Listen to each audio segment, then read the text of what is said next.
अगर आप stock market में इन्वेस्टिंग शुरू करना चाहते हो तो सबसे पहला सवाल आता है कौन से स्टॉक्स खरीदें। क्योंकि सच ये है कि सही शुरुआत आपको आगे ले जाती है और गलत शुरुआत आपको मार्केट से बाहर कर सकती है। आज की इस वीडियो में मैं आपको स्टॉक्स के नाम नहीं बताऊंगा, बल्कि आपको ये समझाऊंगा कि बिगिनर्स को कैसे सोचना चाहिए, कैसे चुनना चाहिए और कैसे लॉन्ग टर्म में वेल्थ बनानी चाहिए। सबसे पहले एक रियलिटी समझो, स्टॉक मार्केट कोई लॉटरी नहीं है। यहाँ क्विक मनी नहीं, स्मार्ट मनी बनती है और स्मार्ट मनी बनाने के लिए आपको सही कंपनीज में इन्वेस्ट करना पड़ता है।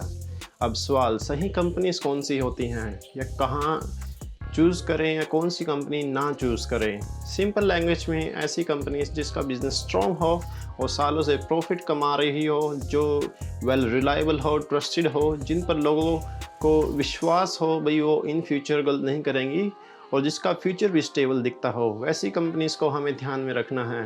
बिगिनर्स के लिए सबसे सेफ एंट्री होती है ब्लू चिप स्टॉक्स। अब समझते हैं ब्लू चिप स्टॉक्स क्या होते हैं। हमने ऑनलाइन देखा है, हर जगह देखते हैं ब्लू चिप स्टॉक्स खरीदो। ये वो स्टॉक्स होते हैं जैसे कि जो एस्टेब्लिश कंपनीज होती हैं, जो सालों से मार्केट में हैं और जिनका ट्रैक रिकॉर्ड ऑलरेडी स्ट्रॉन्ग है।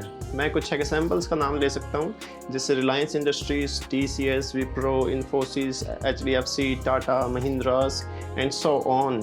अब एग्जांपल से समझो, अगर आप रिलायंस में इन्वेस्ट करते हो तो आप सिर्फ एक कंपनी में इन्वेस्ट नहीं कर रहे हो, आप टेलीकॉम में, रिटेल में, एनर्जी में और कई बिजनेसेस में इनडायरेक्टली इन्वेस्ट कर रहे हो। यही डाइवर्सिफिकेशन कंपनीज के अंदर भी मिल जाती है। अब रिलायंस कंपनी, रिलायंस के स्टोर्स हैं, रिलायंस की ऑयल रिफाइनरीज है और बहुत ही वर्ल्ड वाइड वो फैली हुई है। इसी तरह TCS और इन्फोसिस IT सेक्टर के जाइंट्स हैं। ये कंपनीज ग्लोबल क्लाइंट्स के साथ काम करती हैं, डॉलर में इनका रिवेन्यू आता है और कंसिस्टेंस ग्रोथ दिखती है। अब यहाँ तक एक इम्पोर्टेंट बात, बिगिनर्स को ऐसी कंपनीज चुननी चाहिए जिसका बिजनेसेस उन्हें समझ में आए। अगर आपको कोई कंपनीज का बिजनेस नहीं समझ आ रहा है तो ऐसी कंपनी से पैसा नहीं लगाना चाहिए और ऐसी कंपनी से दूर रहो। आप पैनिक में जल्दी सेल या बाय मत करो। दूसरी कैटेगरी है बैंकिंग स्टॉक्स। इंडिया एक ग्रोइंग इकोनॉमी है, यहाँ लोन्स बढ़ रहे हैं, बिजनेसेस एक्सपेंड हो रहे हैं, बिजनेसेस भी अपना डेट उठा रहे हैं और बैंक्स इसका सबसे बड़ा फ़ायदा उठाते हैं, जैसे कि HDFC bank, ICICI bank, SBI bank, Kotak Mahindra bank, Canara bank and so on. अब एक रियल एग्जांपल से समझते हैं। जब लोग घर खरीदते हैं, कार लोन लेते हैं, बिजनेस लोन लेते हैं तो बैंक इंटरेस्ट कमाते हैं। इसलिए स्ट्रॉन्ग बैंक्स लॉन्ग टर्म में ग्रोथ करते हैं। लेकिन ध्यान रखना, हर बैंक अच्छा नहीं होता। सिर्फ स्ट्रॉन्ग मैनेजमेंट और लो NPA वाले बैंक्स ही चुनो।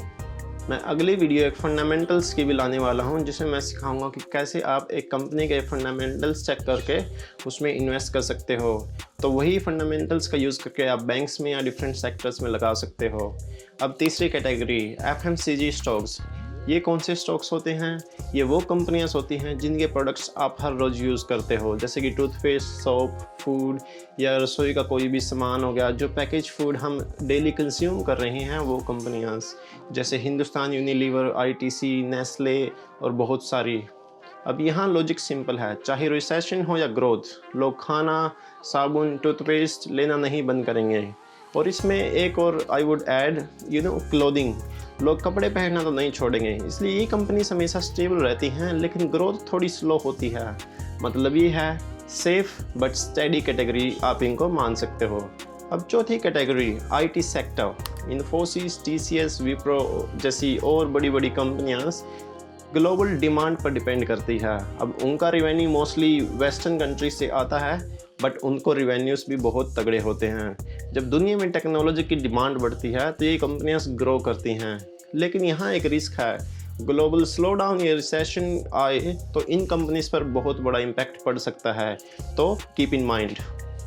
अब बिगिनर्स के लिए सबसे इम्पोर्टेंट स्ट्रैटेजी डाइवर्सिफिकेशन, मतलब सारा पैसा एक ही जगह मत लगाओ।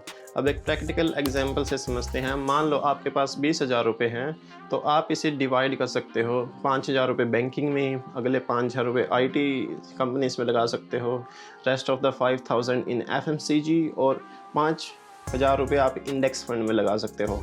ऐसे आपको डाइवर्सिफिकेशन मिलेगा और आपको पूरा एक्सपोजर मिलेगा मार्केट का और इंटरनेशनल मार्केट्स में जो कंपनियां डील करती हैं उनका भी।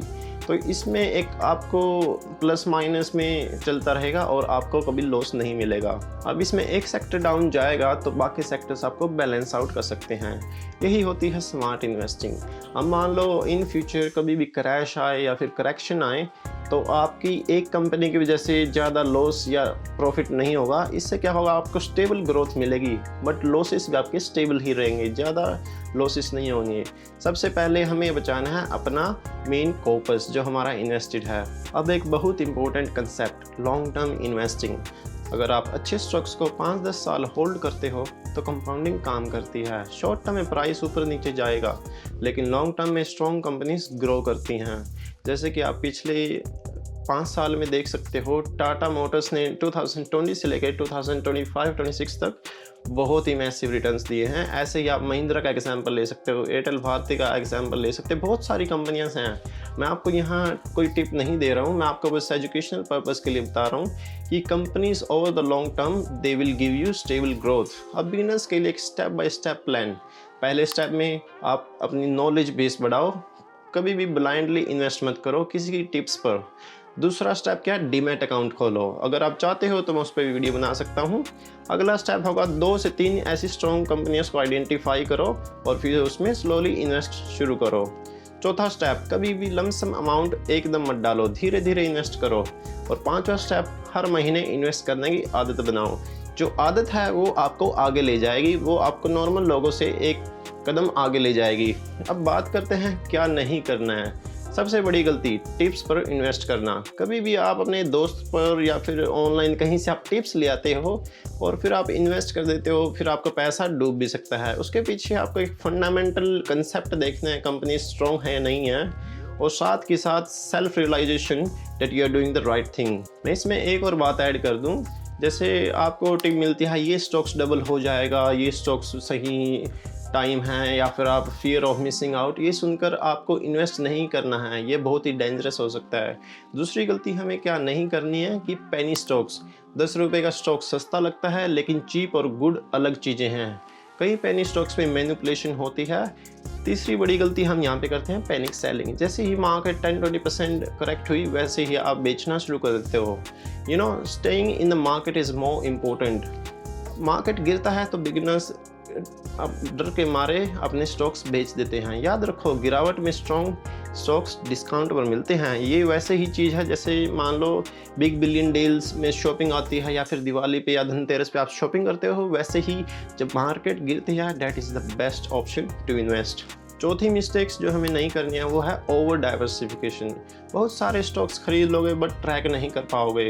बिगिनर्स के लिए 5 से 8 स्टॉक्स इनफ हैं। Just for your knowledge, start investing on yourself, start education yourself and start knowing the companies. अब एक पावरफुल स्ट्रेटजी, SIP इन स्टॉक्स। हर महीने थोड़ा थोड़ा बाय करो, इससे आपको थोड़ा सा कॉन्फिडेंस बिल्ड होगा, आपका नॉलेज बेस बढ़ेगा और आपको बहुत सारे ऐसे बेबी स्टेप्स लेने पड़ेंगे। इससे आपको एवरेज प्राइस मिलेगा बट रिस्क भी कम रहेगा।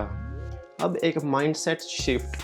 बेस्ट स्टॉक्स वो नहीं हैं जो आज ट्रेंडिंग में हैं, बेस्ट स्टॉक्स हैं वो जो 10 साल बाद भी स्ट्रॉन्ग रहेंगे। अब एक रियल लाइफ एग्जांपल से समझते हैं।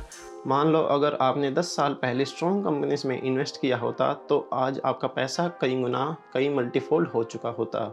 यही पावर है पेशेंस की।